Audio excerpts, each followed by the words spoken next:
Sakit kepala ni datang macam saya berada di awang-awangan. Bila waktu saya pitam, saya tak boleh gerak, hanya boleh bagi respon, mata saya tak boleh buka. Adakah sakit migrain kronik ini akan membawa kepada sakit tumor, ketumbuhan dalam otak, atau saya akan mengalami stroke selepas ni? Kita sering anggap serangan sakit kepala adalah perkara biasa dan dialami oleh setiap peringkat umur. Makan ubat, cukup rehat, cukup tidur, kemudian pulih. Namun, bagaimana jika serangan tersebut berlarutan sehingga mengganggu aktiviti harian dan kesihatan anda? Apa yang perlu anda lakukan jika anak-anak sering diserang sakit kepala? Tahukah anda sakit kepala mungkin satu amaran awal bagi penyakit berbahaya?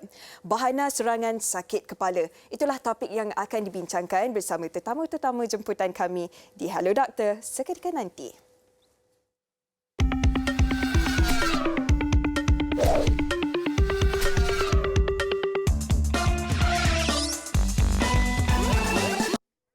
Assalamualaikum, salam sejahtera, selamat petang. Jika anda mempunyai apa-apa soalan ataupun perkongsian yang ingin dikongsikan bersama kami di Hello Doktor, anda boleh hubungi kami di talian 03 7726 1603 ataupun anda boleh komen di poster Hello Doktor di laman media sosial TV3. Baiklah, kalau kita tengok di statistik kes sakit kepala mengikut jantina dan bangsa oleh Pusat Perubatan Universiti Kebangsaan Malaysia pada tahun 2018 hingga tahun 2019, kadar jumlah bagi wanita lebih tinggi iaitu bangsa Melayu sebanyak 126, bangsa Cina 29, bangsa India sebanyak 18 berbanding kadar jumlah bagi lelaki. Manakala jumlah pesakit sakit kepala yang datang ke klinik DPP UKM adalah seramai 457 orang. Yang pasti masalah ini bukanlah sesuatu yang boleh kita ambil mudah, yang boleh dipandang remeh. Isu ini memerlukan kesedaran bersama kerana bermula dengan hanya serangan sakit kepala saja yang mungkin boleh memudaratkan kesihatan anda. Apakah yang mencetuskan serangan sakit kepala dan apa pula penyakit yang berpunca dari sakit kepala? Jawapannya ada pada tetamu jemputan kita pada hari ini iaitu Profesor Dr. Tan Hui Jan, iaitu pakar neurologi dari Hospital Chancellor Tuanku Mukhris UKM. Apa khabar, Doktor? Sihat? Sihat. Okay, terima kasih sebab bersama Hello Doktor pada petang ini. Doktor, sebenarnya kalau kita tengok sakit kepala ni ada macam-macam jenis. Ada yang disebabkan oleh sinus, ada yang mungkin tekanan darah rendah, ada yang migrain. Sesetengah orang dia akan rasa semua sakit kepala tu adalah migrain. Boleh doktor terangkan secara amnya tentang jenis-jenis sakit kepala dan juga puncanya? Ya, terima kasih. Ya, sebenarnya sakit kepala ni adalah berpunca dari banyak-banyak penyebab. Faktor-faktor utama yang menyebabkan migrain ialah migrain sendiri. Sakit kepala disebabkan oleh tekanan, ya, yang kita panggil tension type headache, dan faktor-faktor sekunder iaitu jangkitan kepala di otak, ya, jangkitan tumor atau juga masalah sinus atau masalah telinga atau masalah rabung mata juga boleh menyebabkan sakit kepala. Begitu juga dengan kes-kes yang lebih serius seperti pendarahan di otak, ya, faktor-faktor pembekuan darah di otak atau di setengah-setengah kalangan orang dewasa bara otak yang paling mudarat sekali. Okey, tapi kan doktor, secara ringkasnya, kalau sakit kepala yang biasa-biasa sahaja ni disebabkan apa? Biasanya mungkin tak cukup tidur ataupun gaya hidup. Boleh doktor kongsikan? Ya, disebabkan oleh kita sekarang ni terdapat banyak-banyak faktor-faktor tekanan, ya. Murid-murid sekolah pun, ya, bimbang dengan dari segi akademik, ya, faktor kurang tidur, faktor makanan, ya. Kadang-kadang kita kurang tidur disebabkan oleh kita punya kerja atau punya masalah-masalah domestik pun boleh menyebabkan sakit kepala. di peringkat kanak-kanak ya, paling penting ialah kita mesti pastikan ya mereka tidak ada masalah-masalah sekunder, iaitu masalah sinus yang boleh menyebabkan sakit kepala atau masalah-masalah seperti rabun mata atau masalah kurang tidur dan sebagainya ya. Doktor ada bercakap tentang rabun. Macam mana kalau rabun tu boleh kita kaitkan dengan sakit kepala? Mungkin ada yang nak tahu, rabun pun boleh buatkan sakit kepala? Ya.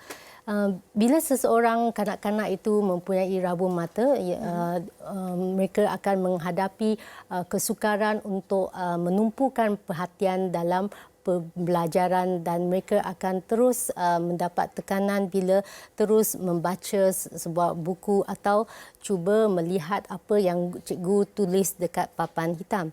Dan bila ini berterusan, sakit kepala itu akan boleh berlanjutan. Ya. Ini juga termasuk ya perkara-perkara seperti masalah-masalah di dalam rumah atau di sekolah mereka. Kadang-kadang mereka ada masalah emosi, masalah psikologi yang boleh membawa kepada sakit kepala di kalangan kanak-kanak tersebut. Bukan dalam kalangan dewasa saja, kanak-kanak pun boleh juga sakit kepala atas dasar tekanan. Mungkin rabun pun boleh menyebabkan sakit kepala. Nampak ini kita ada pemanggil di talian. Hello, Assalamualaikum. Ada soalan untuk Dr. Tan. Ya, siapa di talian tu? Hello. Hello, Assalamualaikum. Hello, Zahidah dari Putrajaya. Zahidah daripada Putrajaya. Baik, apa yang nak ditanyakan tu? Okey, saya selalu suka sakit kepala lah. Okey, sakit kepala ni boleh dikatakan setiap hari lah. Okey. Tapi saya dah buat 2 kali CT scan, normal. Okey. Lepas tu saya ada makan ubat migraine. Memang bergantung dengan ubat. Ada makan ubat darah tinggi. Tapi 1 hari sekali sahaja. Normal lah. Tapi saya selalu sakit kepala. Saya tak tahu apa punca dia. Dan paling kerap kadang saya sakit kepala time bangun tidur. Oh, okey. Sakit kepala tu rasa denyut-denyut ke, cucuk-cucuk ke dan bahagian mana? Boleh tanya terus dengan doktor. Denyut, teruk. Lepas tu boleh buat saya muntah. Okey. Doktor mungkin ada yang nak ditanya? Ke dah faham soalannya? Okey. Bolehkah Puan Zaida memberi penerangan tentang sakit kepala ni ya? Adakah dia berlaku di seluruh kepala atau di sebelah kepala sahaja, dan bila sakit kepala ni datang setiap hari ke atau setiap minggu ya? Okey. Okey, tak apa. Nampaknya kita dah terputus talian dengan Zahidah. Baik, tadi dia dah cakap setiap pagi rasa sakit kepala sehingga muntah-muntah. Ubat pun ambil dan dia rasa macam berdenyut-denyut. Boleh doktor terangkan ataupun jawab soalan Zahidah? Apa yang Puan Zaida terangkan tersebut ialah jenis sakit kepala tu lebih menyerupai sakit migraine. Ya? Sakit migraine ni biasanya bertumpu kepada sebelah otak saja, sama ada kanan atau kiri. Dan dia boleh lanjut daripada 4 hingga 72 jam. Pada masa seketika ni, pesakit tu kadang-kadang akan merasa mual, ya, kadang-kadang mata rasa berpinar-pinar atau melihat tumpuk-tumpuk hitam di dia punya penglihatan. Itu semua simptom migraine? Itu ialah simptom-simptom migraine. Ya? Dan tambahan pula ada banyak-banyak faktor yang boleh menjadi migraine ni lebih teruk. Terutamanya terdedah kepada cahaya matahari atau bunyi kuat, ya, atau setengah-setengah makanan juga boleh menjadikan migraine lebih teruk. Okey, baik. Kita nak tanya macam mana nak cegah migraine ni, tapi itu selepas ini baru kita akan tanyakan tips kepada Dr. Tan. Puan Zahidah boleh tunggu dulu, lepas itu baru kita kongsikan mengenai tips. Dan kalau kita tengok sakit kepala ni ada macam-macam jenis, doktor. Ada yang rasa berdenyut-denyut, ada yang rasa cucuk-cucuk, ada yang mungkin rasa macam tegang di urat kepala. Boleh doktor kongsikan mungkin ada jenis-jenis sakit kepala dan apa namanya sakit kepala tu? Alright. Okey, terima kasih atas soalan tersebut. Ya, memang sakit kepala ni terdapat banyak-banyak jenis, ya.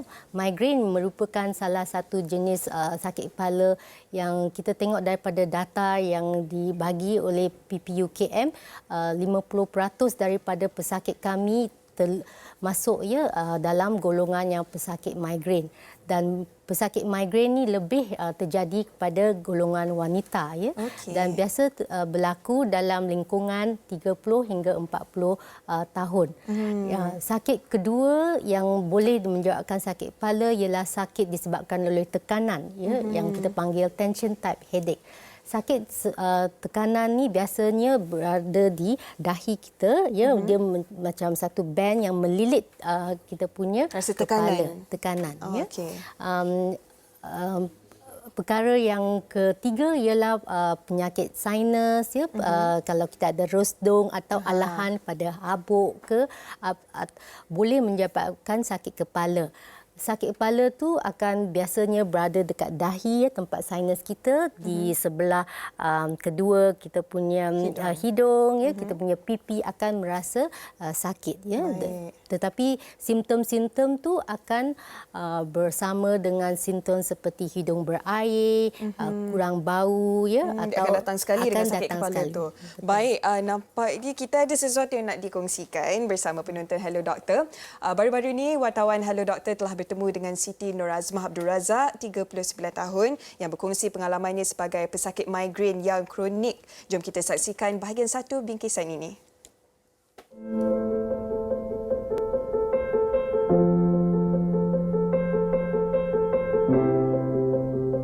Assalamualaikum.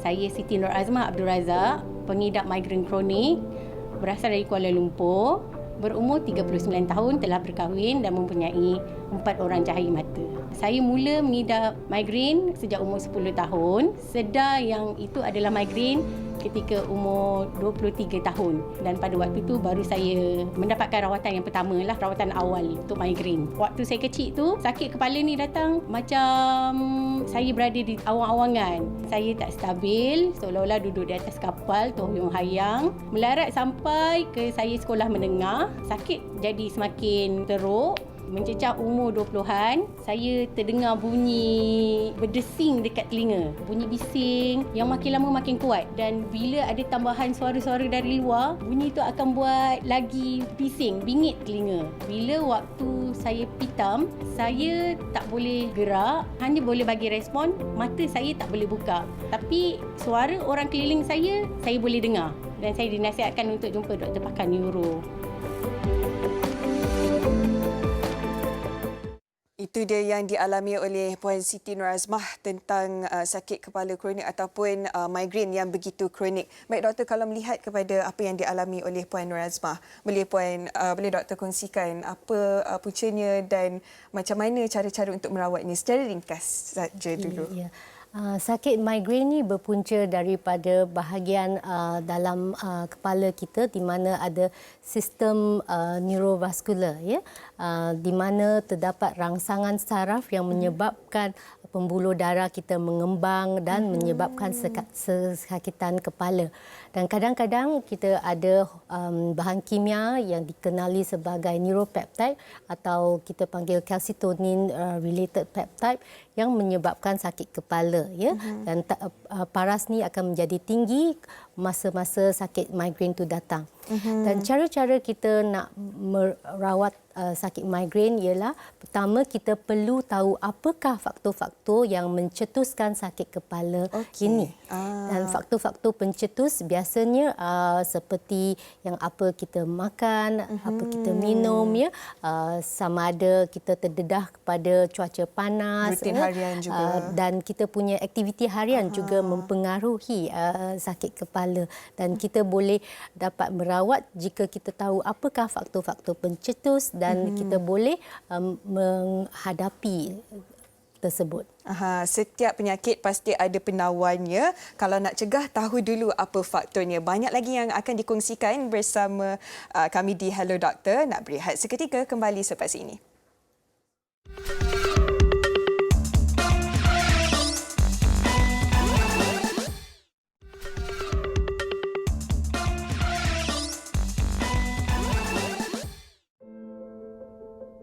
Apa simptom yang buat saya sakit?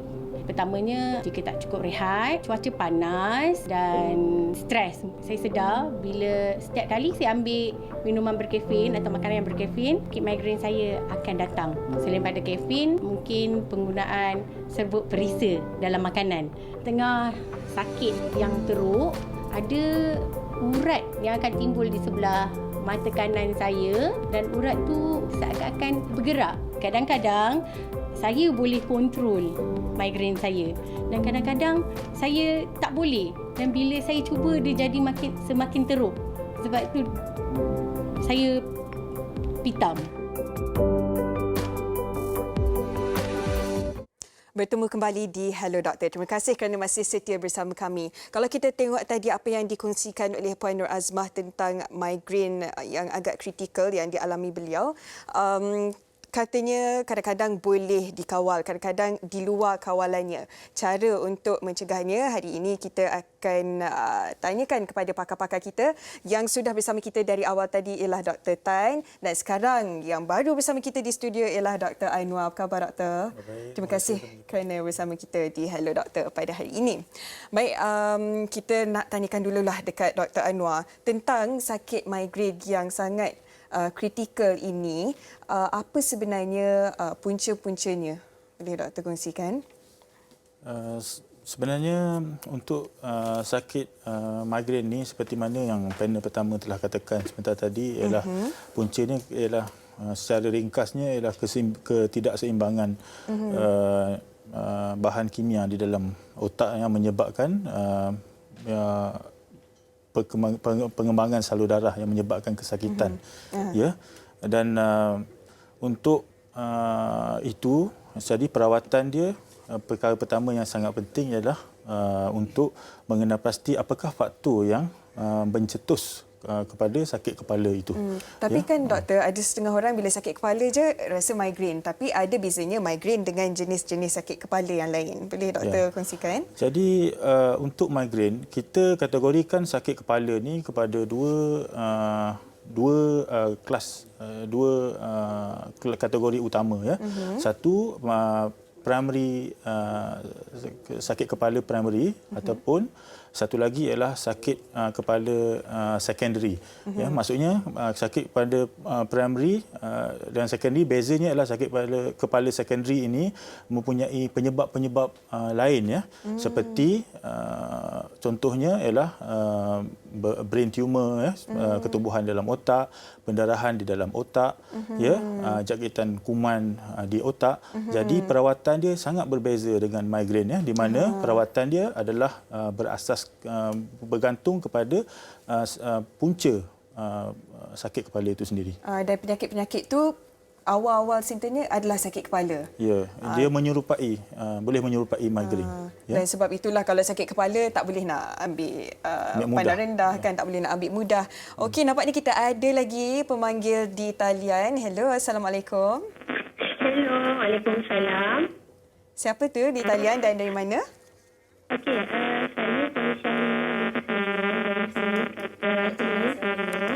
Nampaknya talian agak terganggu. Hello. Mungkin dia dekat dengan TV.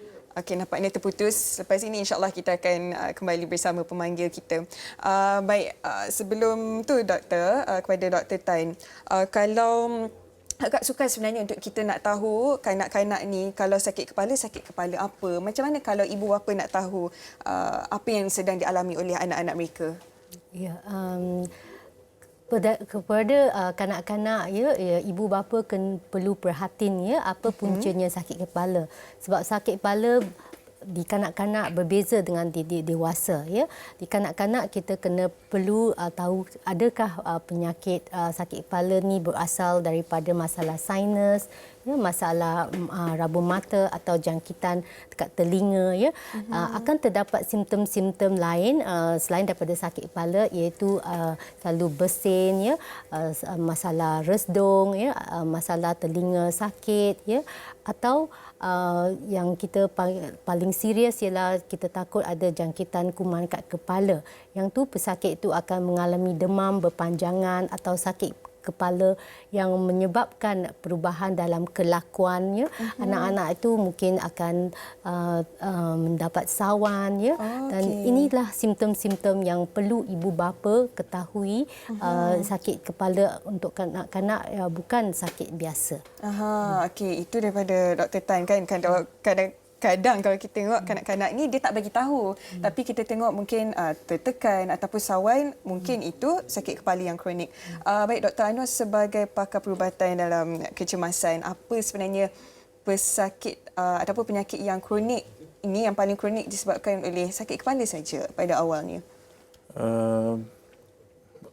Untuk pesakit yang kronik pada peringkat awal, dia ada di Jabatan Kecemasan, mengikut pengalaman saya, memang kita menerima banyak kes untuk serangan sakit kepala daripada pelbagai peringkat umur dan juga pelbagai punca. Ya, jadi Jabatan Kecemasan sebenarnya berfungsi untuk melihat sakit-sakit yang kronik ataupun serius, ya. Dalam bahasa doktor ni sebenarnya kronik ni menggambarkan tempoh masa. Jadi public ni dia menggambarkan teruk, ya. Keterukan, maksudnya severity. Itu public menganggap severity. Jadi pada pandangan doktor memang kronik itu maksudnya duration lah. Jadi di kalangan di Jabatan Kecemasan, pesakit-pesakit yang serius ni contohnya, ya, sekunder. Sakit disebabkan oleh headache yang sekunder seperti pendarahan di dalam otak disebabkan tekanan darah yang terlalu tinggi. Yang ini biasa berlaku, ya. Yang itu yang teruk, ataupun disebabkan oleh pendarahan disebabkan oleh sel pembuluh darah yang bengkak dan pecah ataupun aneurism di dalam otak di Jabatan Kecemasan, ataupun disebabkan oleh brain tumor pun kita ada jumpa di Jabatan Kecemasan, ya. Baik, macam yang doktor cakap tadilah, pemahaman kritikal orang ramai, seperti saya juga, maksudnya teruk. Dan sebenarnya sebelum kita teruskan perbincangan kita ini, jom kita saksikan dulu soalan daripada orang ramai dan selebriti yang nak ditujukan kepada Dr. Anwar dan juga Dr. Tan. Hello doktor, hai, saya Ibu Hafiz. Okey, saya nak tanya doktor, kenapa saya selalu sering sakit kepala kat belakang? So rasa macam kadang-kadang urat leher tegang, sebab dia bila saya cek dekat klinik, saya punya BP darah semua normal. So saya nak tanya doktor, apakah punca-punca kenapa kita kerap sakit belakang?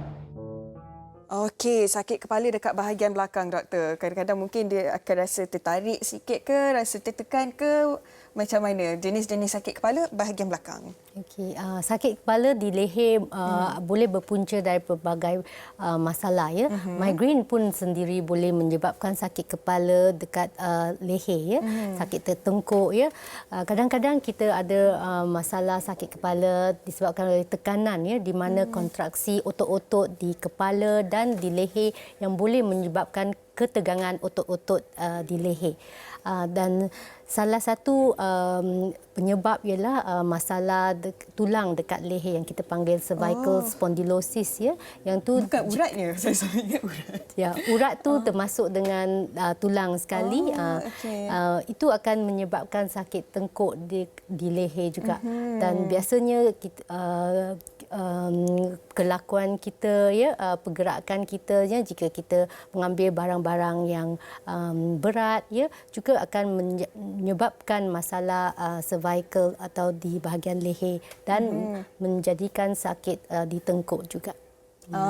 Okey. Harapnya menjawab soalan daripada rakan selebriti kita tadi. Dan kita ada pemanggil Halim dari Klang. Hello, Assalamualaikum Halim. Apa yang nak ditanyakan tu? Okey, saya nak tanya doktor. Setiap pagi macam ni, saya memang satu daripada pesakit tekanan darah tinggi. So saya memang ada keturunan lah. So jadi sekarang ni every morning saya bangun memang normal. Tapi menjangkau masa dalam pukul 10 ke 11 setiap hari, leher saya akan rasa menegang. Dan sampai ke petang, sampai ke malam saya akan ada rasa pening kepala. Ubat memang saya ada ambil. So saya nak tahu apa punca dia sebenarnya. Okey, terima kasih Halim. Baik, itu soalannya. Siapa yang nak jawab dulu? Boleh silakan Dr. Anwar.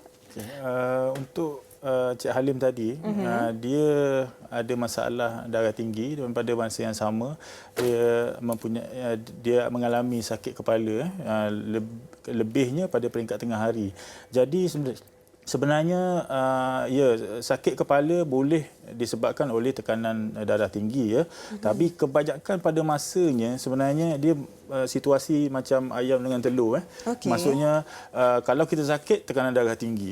Kalau kita tekanan darah tinggi kepala kita pun akan sakit. Tapi kita akan ada satu untuk pastikan yang ni mana satu which one is which.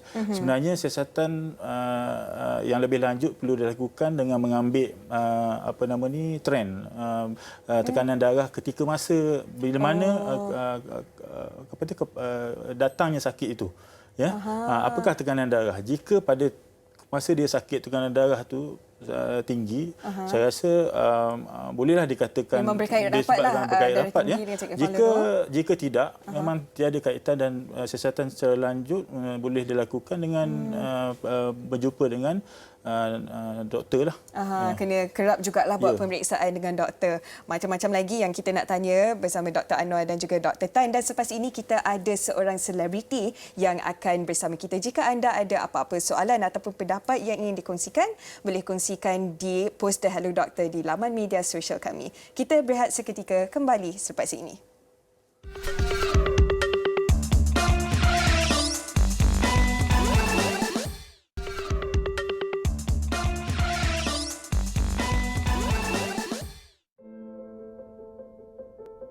Sehingga sekarang, saya masih menerima rawatan dan sebagai pencegahan, saya akan elakkan tempat yang bersesak, elakkan kena panas. Selain pada itu, ambil makanan-makanan yang berkhasiat lah. Amalkan sedikit senaman. Saya mengambil ubat migraine, injection yang saya perlu ambil sebulan sekali. Saya terfikir sepanjang saya mengalami migraine kronik ni, ubat yang saya ambil semakin lama semakin tinggi dos dan saya ambil dalam jangka masa yang panjang. Adakah ubat-ubat yang saya ambil ini memberi kesan kepada diri saya di masa akan datang seperti kerosakan buah pinggang atau yang lain-lain? Terima kasih kerana masih bersama kami di Hello Doktor. Itu dia antara cara-cara untuk mengatasi serangan sakit kepala. Tapi apa sebenarnya langkah yang betul dan selamat untuk merawat masalah ini? Apa pula cara yang terbaik untuk merawat sakit kepala dalam kalangan kanak-kanak? Untuk membincangkan mengenainya, kita masih bersama pakar neurologi Profesor Dr. Tan Hui Jan dan juga pakar perubatan kecemasan Dr. Anwar Zuhdi yang turut bersama kita, dan seorang selebriti yang sentiasa menyinari kaca TV anda, iaitu Kiriah Ahmad. Apa khabar? Alhamdulillah. Cantik manis di situ. Pernah ke sakit kepala? Okey, sebelum tu Assalamualaikum, selamat petang. Assalamualaikum. Saya merupakan seorang penghidap migrain yang bukan kronik lah, sebab doktor cakap tadi kronik itu apa sebenarnya kan, yang tegar. Okey, bermula bila tu? Bermula daripada sekolah. Tapi tak berapa ingat apa punca dia masa sekolah tu, tapi dia melarat sampai ke sekarang. Bila dah berusia, lepas tu pula bila dah ada family apa semua, apa yang boleh saya cakap, saya fikir berpuncanya daripada stres, okey, pemakanan dan juga kurang tidur. Okey, di anda kata sebab tadi doktor cakap ada sebelah saja kan kalau migraine, tapi saya tidak. Saya kalau kena paling kurang 4 hari. Dia akan mula-mula sama ada dia kena belah kiri, kemudian hari kedua dia akan kena belah kanan, kemudian dia akan kena di belakang, lepas tu the whole kepala. Saya pernah shooting, saya tinggalkan kereta dekat set. Saya tak boleh kena cahaya lampu, saya tak boleh langsung drive. Muntah tu adalah perkara biasa. Saya punya end up dia muntah. Bila muntah tu insya-Allah akan lega. Tetapi makan masalah. Dan sekarang ni apa saja ubat yang saya makan dah tak ada kesan. Dah tak ada kesan. Apa yang boleh saya buat hanyalah tidur dan rehat saja.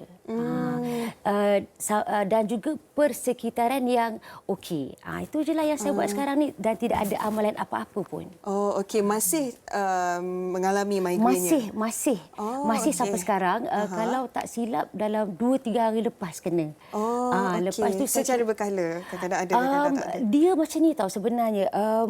Boleh dikatakan every month saya akan kena. Tetapi mungkin lately ni saya pun dah dalam PKP kan kita tidak bekerja. So rehat tu banyak. Alhamdulillah lah tak adalah kena kerap macam sebelum. Tapi sebelum tu saya dah tahu dah.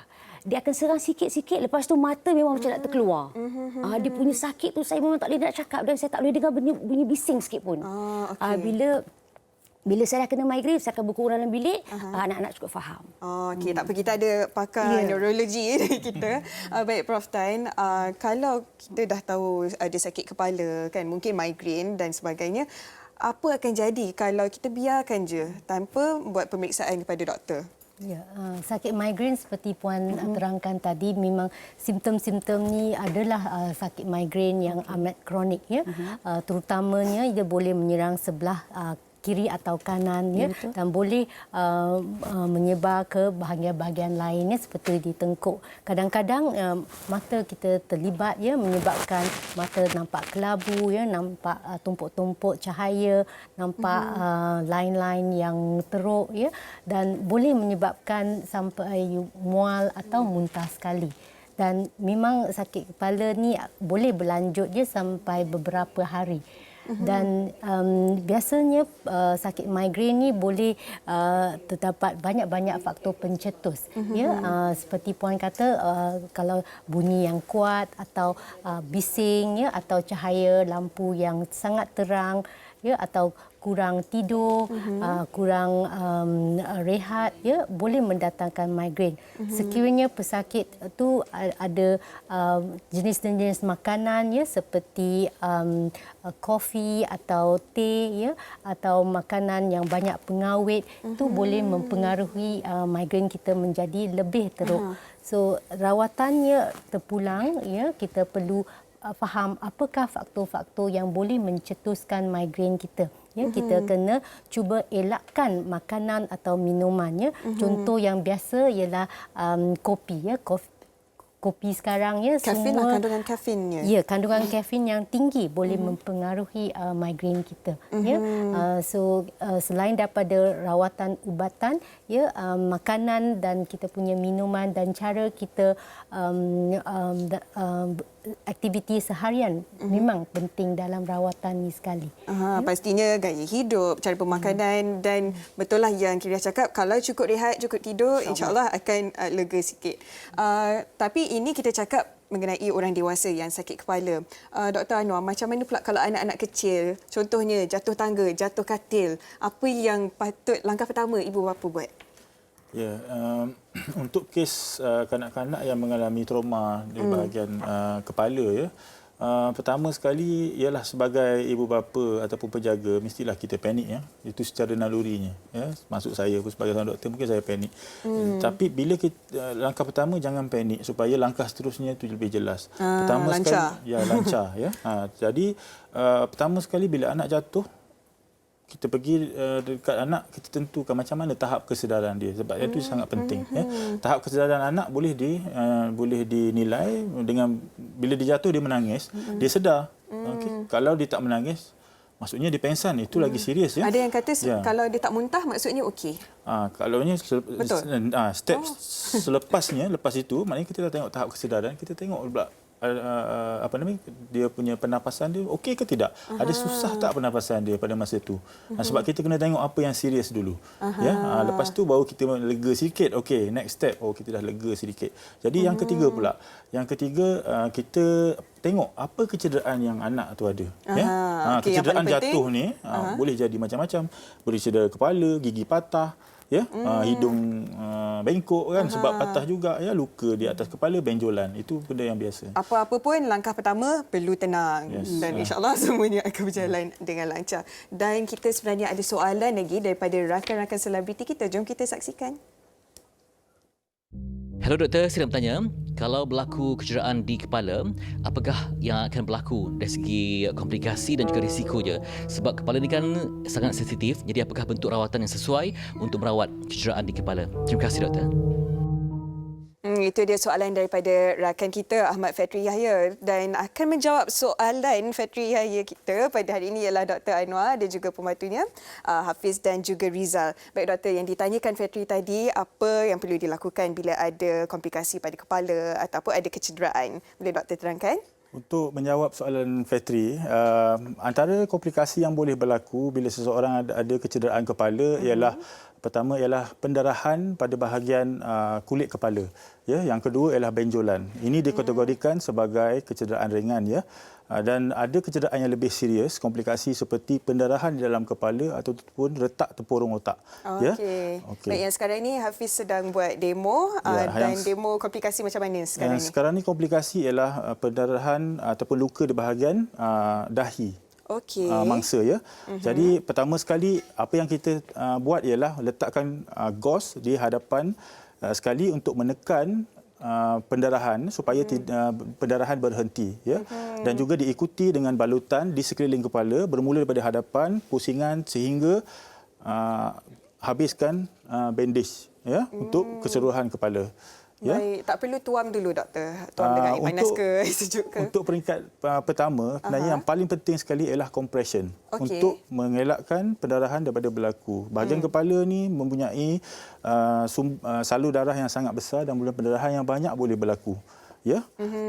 Dan kalau kita tengok Hafiz sedang balut sekarang ni, perlu ketat betul-betul ataupun perlu dilonggarkan sedikit ke, macam mana balutannya itu? Dia sebenarnya tekanan perlu cukup untuk memberhentikan darah, tapi tidak boleh ketat sangat kerana tidak selesa kepada pesakit dan juga boleh sebenarnya mengurangkan saliran darah kepada kepala, ya, kalau terlalu ketat. Okey, sekarang ni dekat bahagian depan, bahagian dahi. Kalaulah berlaku pendarahan dekat kepala, dekat atas. Kalau rambut itu, adakah perlu dicukur dulu ke macam mana? Pada peringkat asas perawatan, jika ada luka di bahagian atas kepala, seeloknya jika ada gunting, memanglah kita minta kebenaran untuk potong. Kerana kita tidak mahu sisa-sisa rambut masuk dalam luka dan terbenam. Tetapi itu tidak menjadi masalah yang besar, ya. Yang paling penting sekali prinsip dia ialah untuk berhentikan pendarahan dengan meletakkan gauze untuk tekanan yang cukup, ya. Okey, baik. Ini kalau berlaku di bahagian depan lah. Depan, ya. Okey, dan demo yang seterusnya? Demo seterusnya ialah untuk bahagian luka di bahagian atas kepala. Okey. Ya. Bahagian atas kepala, teknik dia berlainan, ya. Teknik yang pertama tidak berkesan untuk memberhentikan pendarahan di bahagian atas kepala. Apa bezanya, doktor? Bezanya ialah kita menggunakan balutan yang berbeza. Satu ialah positioning of kedudukan gauze berbeza, ya. Nombor dua, balutan dia bermula dengan menggunakan triangular bandage, ya. Bandage yang bentuk segitiga di mana ikatan bermula pada bahagian hadapan, dibawa dua ikatan ke belakang, dibawa semula ke hadapan, ya, dan diikat, macam serban, ya. Doktor, kalau kita tengok hanya pakar-pakar perubatan je yang ada kain-kain yang spesifik seperti ini. Kalau orang awam yang berlaku dekat rumah ataupun di tepi jalan dan sebagainya, kain apa yang boleh kita guna? Sebenarnya mencukupi kalau kita ada tuala yang kering dan bersih, yang dua sahaja, tuala kering dan bersih untuk sebagai ganti kepada bandage yang triangle ni, ya. Tapi kita perlukan modifikasi. Saya rasa kebanyakan pada masanya tak ada masalah. Okey. Dan kalau kita tengok ini untuk pada peringkat awal, kan, dan rawatan seterusnya macam mana, doktor? Selepas kita membuat perawatan awal, kita boleh assess pesakit punya kecederaan dan juga ada tak tanda-tanda kecederaan serius pada kepala mangsa, ya. Ada soalan yang spesifik menjurus kepada tanda-tanda seriusnya, seperti adakah pesakit mempunyai masalah sakit kepala yang terlalu sangat, ya, sakit kepala yang kritikal, dan juga ada rasa nak muntah, pandangan berbalam-balam, ada tak bahagian badan yang mempunyai yang lemah selepas cedera bahagian kepala. Sawan pun termasuk daripada tanda-tanda yang serius. Okey, baik. Okey, ini kalau mangsa dalam keadaan sedar. Misalnya kalau kemalangan apa-apalah, kalau terhantuk dan kemudian tak sedar, macam mana dia punya kaedah kita nak tangani? Okey. Untuk pesakit yang tidak sedar, doktor sebenarnya untuk orang awam, kita nasihatkan supaya pertama sekali cek keadaan di kawasan itu bahaya ataupun tidak untuk kita cuba membantu. Kita tak nak mangsa kedua. Kita tak nak mangsa kedua. Yang pertama. Yang kedua ialah jika ada, kita sarankan tidak mengalih pesakit daripada tempat dia berada, kerana semua pesakit tidak sedar kita anggap dia ada kecederaan kepada leher. Jadi pergerakan akan membahayakan pesakit. Jadi apa yang kita boleh buat minimum pun mungkin ialah jika ada pendarahan kepada kepala, hanya tekan, pergi dan tekan. Dengan di zaman COVID ni kita ambil dan juga pada bila masa kita kena ambil langkah berjaga-jaga jugalah. The best is kalau kita ada mask, pakai mask, kalau ada glove, pakai glove, pegang gauze kalau ada, dan berhentikan pendarahan itu dulu, sebab sementara menunggu bantuan. Sebab kadang-kadang pendarahan ni memang boleh jadi terlalu banyak daripada kepala dan menyebabkan kematian, kehilangan darah yang terlalu banyak. Baik, sebenarnya banyak perkara yang perlu diambil kira sebelum membuat apa-apa, rawatan ataupun nak berbalutan dan sebagainya. Seperti yang doktor cakap tadi, pastikan persekitaran selamat, pastikan keadaan mangsa tidak diubah, posisinya tidak diubah. Macam-macam lagi yang akan dikongsikan di Hello Doktor. Kita nak berehat seketika, kembali selepas ini. Tak selalu sangat makan ubat, so saya akan berehat dulu dan cuba untuk lay off some steam, that's all. Tanpa minat sekapak ataupun saya terus tidur. Selalunya kalau macam saya tidur je. Kalau terlalu sakit, macam berdenyut macam tu, saya akan ambil ubat lah.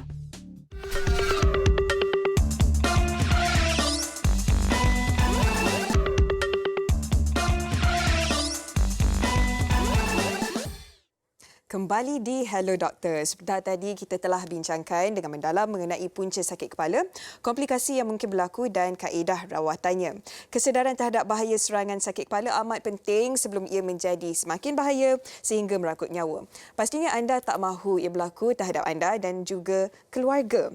Dan masih bersama kita ialah Profesor Dr. Tan, Dr. Anwar dan juga Kiriah Ahmad. Baik, Dr. Tan, sebelum itu mungkin ramai juga ibu bapa yang risau, ibu bapa yang sering sakit kepala ataupun mengidap migrain. Nak tahu adakah migrain ataupun sakit kepala ini berketurunan?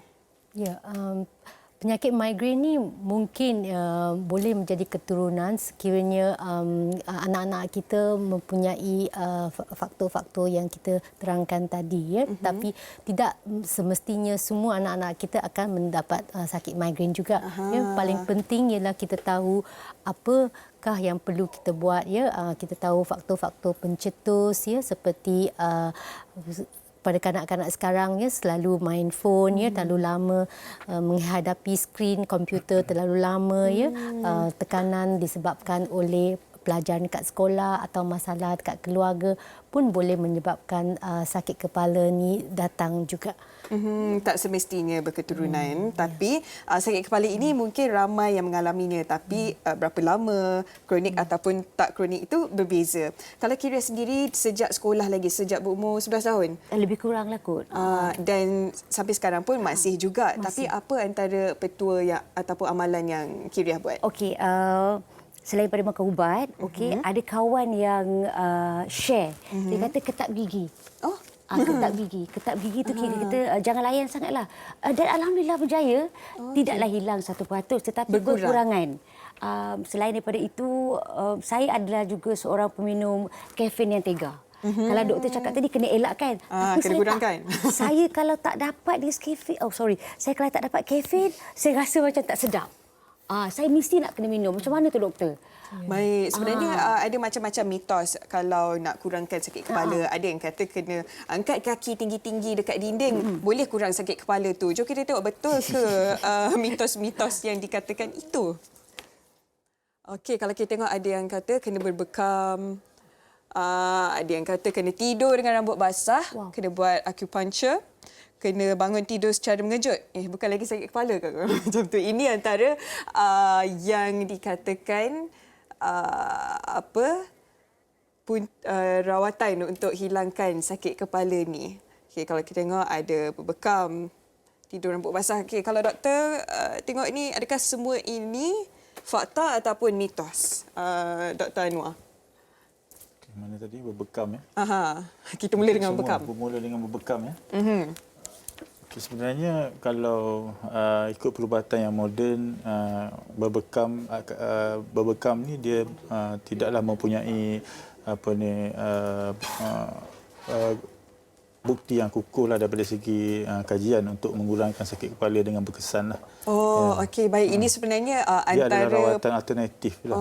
Tetapi dia tidak mempunyai asas yang kukuh lah untuk disarankan kepada pesakit-pesakit yang sakit kepala. Ada juga yang cakap ini sebenarnya kesemua ini bekam, acupuncture, bangun tidur secara mengejut merupakan punca sakit kepala. Itu mitos ataupun fakta? Saya rasa macam acupuncture ada kesan sampingannya terhadap sakit kepala ya. Setengah orang yang tidak improve dengan ubat-ubat ya boleh try acupuncture ya. Selain daripada acupuncture terdapat suntikan tertentu seperti botox ya atau ubatan pelali dekat belakang bahagian kepala ya, dan sekarang ada suntikan yang utama suntikan pasuta yang boleh diberi sebulan sekali untuk mencegah sakit kepala atau sakit migrain daripada berulang. Jadi yang berbekam dengan yang lain tu agak lebih kepada mitos sahaja. Okey, baik. Nampaknya kita sudah sampai ke penghujung perbincangan. Mungkin Dr. Anwar sedikit secara ringkasnya tips-tips untuk kalau ada rasa sakit kepala ni. Okey, untuk sakit kepala saya nasihatkan kepada umumlah ya, kenal pasti apakah tanda-tanda amaran yang serius bila untuk berjumpa doktor ya. Jika kita tahu tanda-tanda amaran untuk serius ini, maka kita akan datang awal untuk berjumpa doktor ya. Jadi rawatan dan peluang untuk sembuh tu lagi bagus. Okey, baik. Terima kasih banyak-banyak kita ucapkan kepada semua tetamu kita pada hari ini. Dan Kyriah, mungkin secara ringkasnya kepada semua peminat-peminat nak tahu macam mana Kyriah jaga kesihatan sampai sekarang ni. Alhamdulillah, kita buat gaya hidup sihat je lah. Cukup tidur. Cukup tidur, jangan stres. Lepas tu pula dia andai kata kalau stres juga, kita anggaplah macam Allah nak hapuskan dosa-dosa kecil kita. Itu je lah. Alhamdulillah, tak apalah. Terima je lah. Okey, apa yang penting berdasarkan perbincangan kita pada hari ini, jaga pemakanan kita, jaga rutin harian kita, pastikan cukup tidur, bersenam dan sebagainya. Dr. Tan pula mungkin kata-kata akhir buat penonton Hello Doktor. Ya, saya rasa sakit migrain ni memang lazim berlaku dekat kalangan rakyat kita.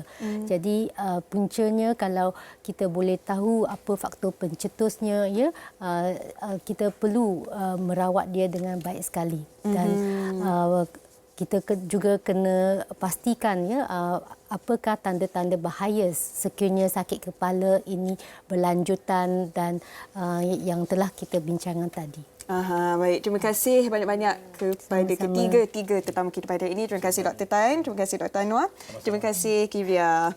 Baiklah, kita sudah sampai ke penghujung siaran kita. Amalkan gaya hidup yang sihat dan lakukan pemeriksaan jika masalah sakit kepala berlarutan dan kerap berlaku. Jangan dibiarkan begitu sahaja kerana ia mampu mengelak berlakunya perkara yang tidak diingini. Ingat, kesedaran awal boleh menyelamatkan nyawa yang tersayang. Hello Doktor sudah sampai ke penghujungnya. Serangan denggi di kala pandemik. Itulah topik yang akan dibincangkan pada minggu hadapan. Jumpa lagi. Bye.